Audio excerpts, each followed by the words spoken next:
And out of the latest on that fiery plane crash in Canada's far north that claimed 6 lives, community members gathered last night for an emotional candlelight vigil in Fort Smith, Northwest Territories, to remember the 6 who were killed in Tuesday's crash. The dead include 2 crew members and 4 passengers who were heading to work at the N.W.T diamond mine. The lone survivor was also a mine worker who's now being treated in hospital in Yellowknife. CTV's Judy Trinh is joining us now with more. Judy, let's begin with the investigation into the crash. Where does it stand this morning? Marcia, today will be the first full day on the ground for transportation safety investigators. There will be 4 of them. They will be sifting through the wreckage.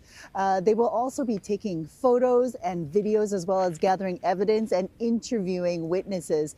What I can tell you right now is that the Transportation Safety Board has said that this is an accident. In their initial report, it said that almost immediately after takeoff, the plane left the runway and collided with the terrain where there was a huge fire, and the plane was completely destroyed.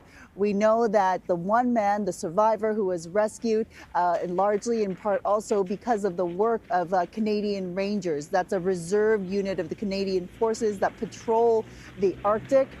They were able to parachute in the area and were the first on the scene to locate the ruins and survivors. So that is where we're at right now. It's very preliminary, but we might have a clearer idea of what the investigators are looking at later today. Marcia. Any idea when the victims will be identified, Judy? All next of kin have been notified. As you mentioned, there have been 6 individuals who were killed on that plane crash. Here at CTV, we've identified 3 of them. We know that they are all mine workers. There were 2 flight crew members. What happened, the process was that as they were being identified, the confirmation came from RCMP officers. One of the women I spoke to, Beverly Chapelsky, her husband, Joe Tetso, is a heavy-duty mechanic who works at the mine. She told me that they knew before the RCMP knock came. That's because she dropped off her husband at the airport that morning, right before he got on the plane. They were talking about possibility of him leaving the job. That was their last conversation, Marcia, that he was thinking of applying for a job in town, because the fact was he was spending 2 weeks away and then coming back 2 weeks to stay at home. He felt that he wanted to have more time with his family. He never got a chance to apply for that other job. We also know that there was a young man by the name of Howie Benwell who had just turned 30 on January 4th. His sister tells me that he was a young man with a great heart, a lot of humor, and that he loved playing the guitar. He worked as a truck hauler, so he was hauling rocks and excavation and gems during the excavation process. That was his role. And there was another woman that we've also identified whose their family have confirmed to us, Diane Balsillie. She was an engineer at that mine. They were all on a commuter flight that goes out every 2 weeks, carrying workers back and forth from the mine.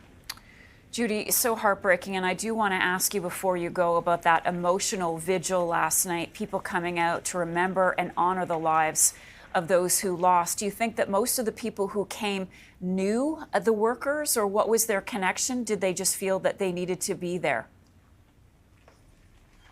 Marcia, it is really interesting, because when you live in a northern community, everyone understands and everyone is impacted by this. Because in terms of getting on a plane every day to go to work, that is something that hundreds of people in this community, whether it's in Yellowknife or whether it is in Fort Smith, will understand. The N.W.T mine employed more than 1,200 people. The majority of those people worked at the mine. The mine is near the Arctic Circle.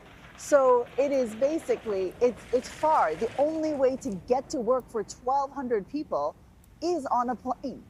So just in those two cities, in Fort Smith. They would be hired from Fort Smith. There are also employees here. Divic's head office is here. So there were people traveling to the mine from Yellowknife.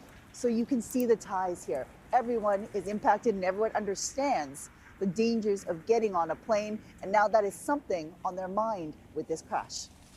Judy Trinh for us in Yellowknife. Judy, thank you for that reporting.